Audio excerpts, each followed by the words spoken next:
What's up, you guys? BellaRose here. Welcome to my channel and compliments of the season. I know it's like hello. But yeah, it's still 2020 and I'm thankful to God for you. I'm thankful to God for my entire family as well, and just for the grace to see the end of this year. And I pray that 2021 is going to be mind-blowing for all of us in Jesus' name. So the reason why I'm doing this video, or no, not necessarily the only reason, but I'm choosing to do this particular content because I owe you guys an update, a major update, in fact, that I delayed for almost a whole year, if not for that long. And I don't want to keep this update and this remaining content till the new year. And so I have told myself, by hook or by crook, I'm going to share before the new year. So sometime last year, I had shared with you guys my person of the month, who happened to be Kayode Iwumi, an actor, a writer, a content creator as well, who is a very vocal Christian, and he's British Nigerian. So what I did not tell you guys was that Kayode Iwumi actually saw that video, reached out to me on Instagram, and we have been friends ever since. Honestly, I'm not even making this up. And it's so cool that people that you admire from a distance and that you love and that you stalk and that you follow have now become your friend. It's mind blown. I love it. I absolutely love it. So I'm so proud of him. He's still doing great content. He's now even more successful to the glory of God. He's still vocal about his faith. I saw that he did a few series, I think in the build up to Christmas. Netflix, in fact, picked up one of his content, and I'm just so proud of him. So proud of him. So today on my channel, I'm going to be sharing with you another person or people who have made 2020, maybe not just 2020, but people who have inspired me by way of just doing what they have the talent for, being just awesome people, their way of, I don't know, spreading some more love to humanity, and just being awesome people. So you guys know how weird I can get when I love people, right? I think I shared that with you guys one time. Yes, no, maybe, or maybe you know me. And so when I like someone, I will follow them on Twitter, on Instagram, and on Facebook, and then I will watch as many videos as I possibly can about them, their life, whatever it is that they're doing, and if they have a YouTube channel. Sorry, I drank Zobo. So I'm going to binge watch their stuff on YouTube, subscribe, everything like that. And so the person who is one of my people of the year, I think I should even make it people of the year, because I have followed these guys for a while in the course of 2020, and they have made the year beautiful for me because I have watched their content, I have followed them, I have learned so much from them, I have been inspired by them. And so yeah, they made 2020 even much sweeter for me. Yeah. So my person of the season, I think I'll also say season, is, wait for it, this person. I had recorded about 2 videos in the past talking about her and why I love her so much and everything, but I did not post that video because I didn't like the quality of the video, and I said my fave does not deserve this, you know what I mean? And I said I'm not going to post that, and I had to just delete the entire video. Ladies and gentlemen, she's a twin. She's an actor, a broadcaster, a brand ambassador. She's equally vocal about her faith. She's of mixed race, and she's married to a white man. Her name is Tamera Mowry-Housley. Now, while she's a twin, and I follow her and her twin sister on Instagram, I kind of follow her more closely than I follow her twin sister. And I think it's also because, in a way, I find that there are certain things that she does which I also kind of do. She's a broadcaster, she's an actor, and these are 2 things that you guys know I absolutely love. If you know me, know me. And she's married to a Caucasian man. And again, if you know me, you know I love interracial and intertribal marriages, relationships, anything like that. And that's because, I don't think I have said this before on my channel, but the reason I love them a lot is because, number one, your race and your tribe are two things that you cannot determine by yourself. You can't wake up one morning and decide that you belong to a certain race, and even your tribe as well. You don't decide what tribe you are born into.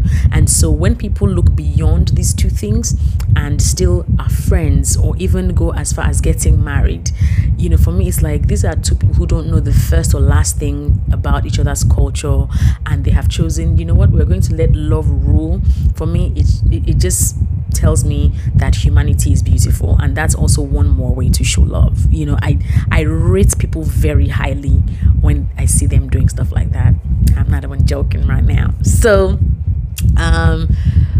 that's one of the reasons. And I also think that it's just also God's way of making us realize that we are so much more than our outward everything. You know what I mean? Skin, color, tribe, ish. Yeah, so I like her also because, you know, she's so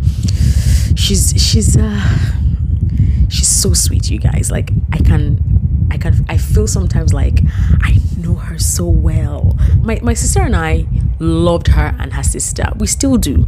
We still follow them on social media. When they had, we watched Sister, we liked it. When they had their reality show as well on E back in the day, we also watched it. We followed it. We were such stans at the time. Yo. Like, we loved them so much. I think in a way we thought that they reminded us of ourselves in a sense, because, you know, they were super close, and my sister and I are like so tight, y'all. And so I think it was also a great thing to just see sisters on the big screen who are into entertainment and as well, and see perhaps what we could glean from them. I think one day, I can't even remember what it was. I think it was when during this whole lockdown situation, I was just following her, and then her and her husband started doing quarantine cooking. So they would cook in their house and everything, and so I would follow a few of the videos. From there, I followed her husband on Instagram, and then I'm now a family member. I don't only follow her, I follow her husband, I follow her husband's brother, I follow her brothers, I follow her sister, I follow their winery. I'm subscribed to the Housley Life on YouTube. I follow Shishi. Shishi is I think a neighbor of theirs, a really sweet lady who helps sometimes with, like, you know, capturing their quarantine cuisine videos on Instagram Live. And I follow all of them. I know that her father-in-law's name is at-homeness, and there's a wine that they also named after him called Art's Nemesis. The way I follow this lady is so freakish. Like, I love her so much. I remember my mom and I were talking one day about the Jonas Brothers and how, you know, Nick got married to Priyanka.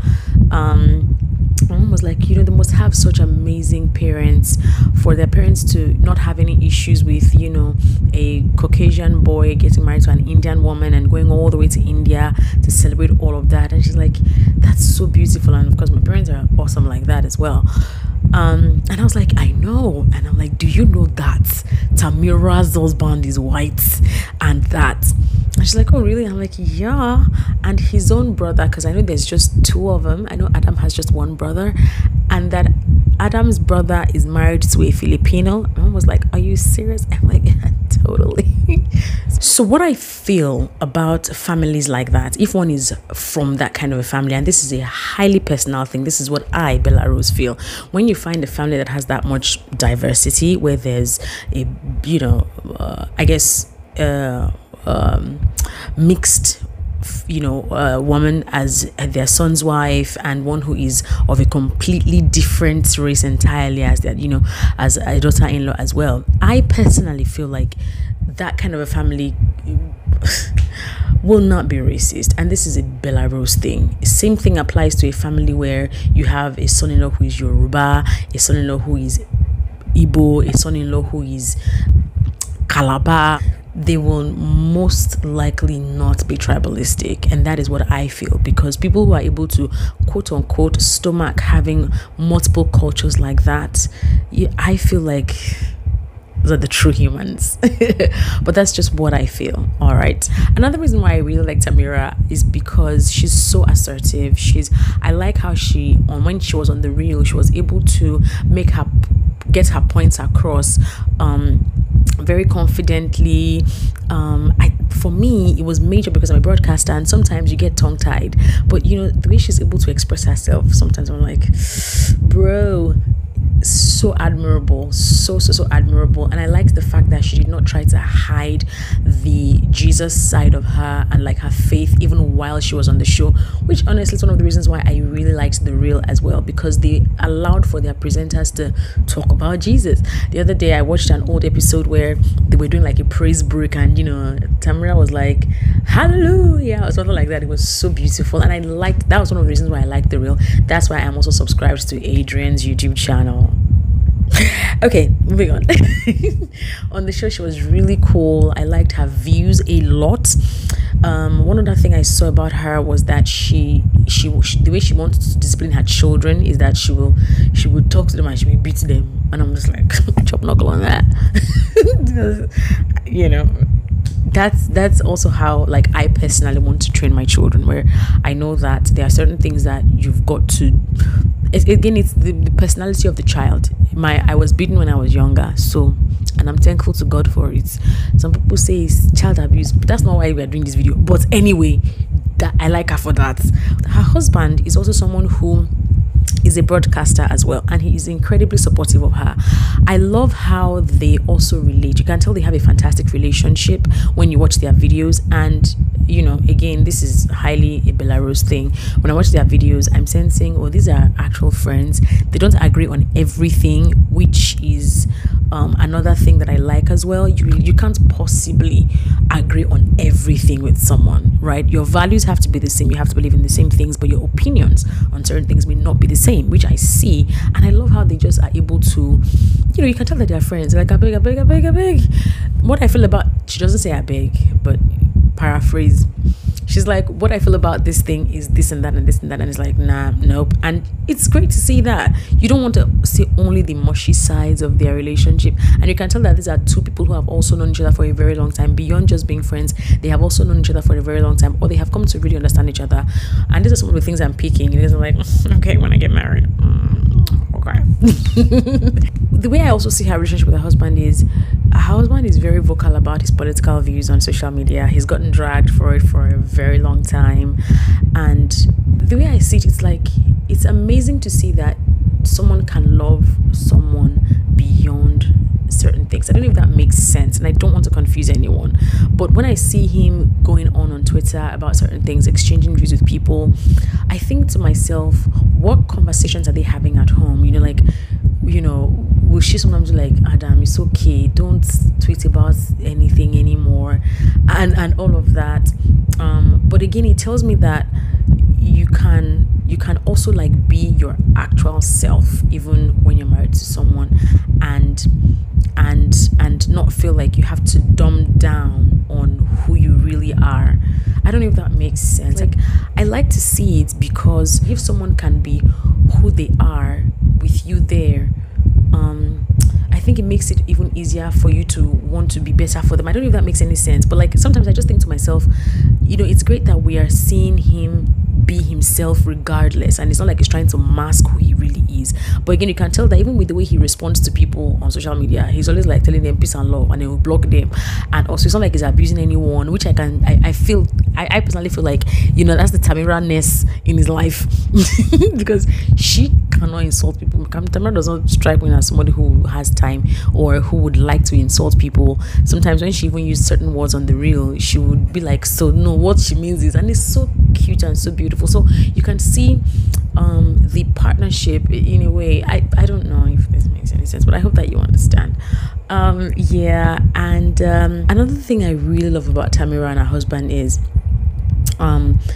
sometimes you can tell that Adam makes some jokes that Tamera is not exactly happy about in some of their videos.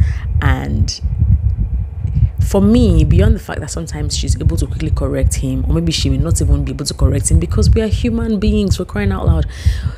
Sometimes these things just skip us, and so you find that some bloggers will now go and carry it and say, Adam said, or he inferred XYZ. The fact that he is at home enough to say some of these things in his wife's presence, for me, I like it. And that's because, you know, it shows that they are comfortable with each other.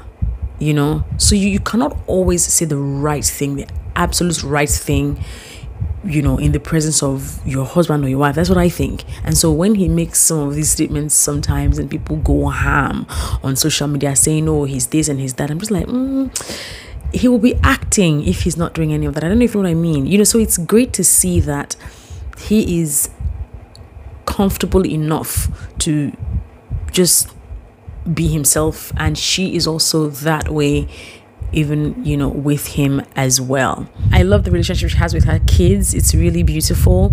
What else do I love about Tamera Mowry-Housley? She sings well. There's also something very innocent about her, which I absolutely love. I think she has a very sweet soul, and you know, sometimes she's when she expresses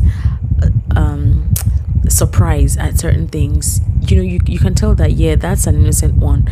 And I find that happens to me sometimes. But what I sometimes would do is, instead of being like, oh really, is that what that is, I sometimes try to mask it like, oh okay, like no big deal, you know, because sometimes people take naivety for, I don't know, they take it, they kind of want to ride on people who are slightly naive. I think sometimes I try to act like whatever, but she's like super, you know, vulnerable, or I don't know what the word is, about certain things that she doesn't necessarily know. And I saw that a lot on her show, where they say certain things and she's like, oh, what does that mean? And they tell her and she's like, I didn't know that. I'm like, I don't think I would do it that way. I would mask it and act like, oh okay, no big deal, you know. But what it did for me was made me realize that there are certain things that people don't necessarily know, maybe by reason of their faith or their personal beliefs, and it's okay for you not to know those things. And yeah, again, innocence, love it.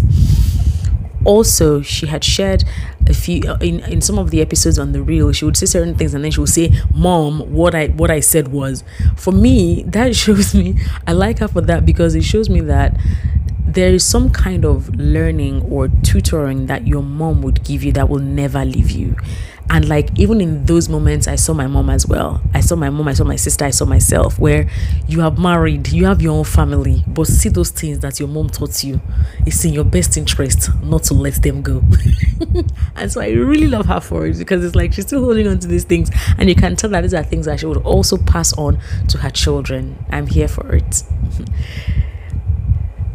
Her father, Mr. Tim Mowry, he kind of reminded me of my dad in a few videos that I watched him in, you know, when I went on my Tamera Mowry-Housley voyage. The fact that her father can be open enough to working for her and her husband, for me, is just amazing. It's a really beautiful thing, and I absolutely love it. And I remember there was a video I saw where they took a tour of their house, and you know, he went and said hello. They took a tour of their winery, right? Housley Napa. And you know, he went there and it's like, he greeted the presenters like, hi, I'm Tim. I'm like, that is so banking. Like, that's what my dad would do. You know, if you ask him, are you Benita's father? It's by the grace of God. He loved it, you know. And I kind of really liked it. Is my camera bending? Okay, I hope it's still straight. I will put the links of my favorite Housley live videos in the description box below. But before I go, I also want to touch on the fact that Tamera also made me well, not like made me, but I have watched a lot of her videos. And so one time somebody sent me a DM on Twitter and said, oh, she was single and she was thinking of committing suicide because her parents were like really pressuring her to get married, and that there was no one inside, no one was asking her out, and she was feeling the pressure. She was going to turn 30. And what was interesting was I had watched a video that Tamera did just like a few months before that DM came on Twitter, and in the video she had talked about how she got married at 32. And I can say with every, what's going on with my camera? So I think that I can say with every sense of certainty that Tamera is living a great life. She has a, you know, very intelligent husband who is very supportive, and like he takes care of the kids. She talks about this all the time, about how her husband is so handy. Housley. She calls him Housley. I love it. How like he's so handy around the house, he's so domestic, he takes care of the kids, he cooks, and like he's very supportive of her doing other things. Where was I going with this? So she shared about how she got married at 32, and then I feel like she's living a great life because, she has a very supportive husband. They have an entire grape field, you guys. Like, she's living the life. She's living the life. And so I was able to tell this lady who sent me a DM that, look, I interestingly watched a video about someone who got married at 32 and she is so successful right now. She doesn't even look her age. She's in her 40s right now. She looks like she's 28 or 26 or 25. And like I said, don't try not to pressurize yourself, because while your parents may be asking you questions and all of these things, tell them, don't worry, mommy, God is baking him. He's on his way. You know what I mean? And thankfully it felt like a moment of strength for me, because I was able to use her story to encourage someone to not give up or do anything that would that would just not be beneficial to, in fact, her family members. And I also just kind of talked her through, just making sure that she doesn't feel worse about her situation. So for me it was a great moment. And I'm grateful to Tamera for making that happen. And I'm grateful to God for making me watch that video, so I would be able to use what I watched to encourage that girl. Now, the fact that Tamera joined the Hallmark family, that for me was an early Christmas gift, because I was so excited when I heard about it. I talked about it on my Twitter. I was just so happy. Some of you who know me know that I love Hallmark a bit too much. I am a Hallmark stan. A friend of mine had a website where he was going to be talking about movies, and my first story on the website was about Hallmark movies, because I love Hallmark movies. They are so family friendly. Recently, they did something very interesting that is largely against my personal beliefs and my faith as well. But, I'm trusting God that He will sort it out. But I like their movies because they are very family friendly, and I have been a subscriber to Home and Family for the longest time. So imagine my joy when I first heard that Tamera Mowry-Housley will be doing a Hallmark movie. I'm like, mind blown. And then I heard that she would not only be a member of cast, but she would also be an executive producer. And I'm like, ooh. And then she will join Home and Family and be a presenter. Boom, mic drop moment right there. Absolutely love her and her family, and this also made her one of my people of 2020, because what's interesting was I started taking a lot of interest in her entire family when she and her husband would go live on Instagram during the quarantine, when the first lockdown situation happened with COVID. So yeah, thank you, Tamera Mowry-Housley. I love you a lot. I have sent her a DM or DMs, and I hope that one day she responds. So, Tamera Mowry-Housley stan, reporting for Didi. Thank you guys for watching. I hope this was not too long for you to watch. If you watched it to the end, please let me know. Don't forget to please subscribe to my channel, like this video, and if there's anyone that you're feeling right now, whom you're maybe even obsessed with or obsessing over, let me know who they are and why you love them so much. Thanks for watching. I'll see you guys in the next one. Bye.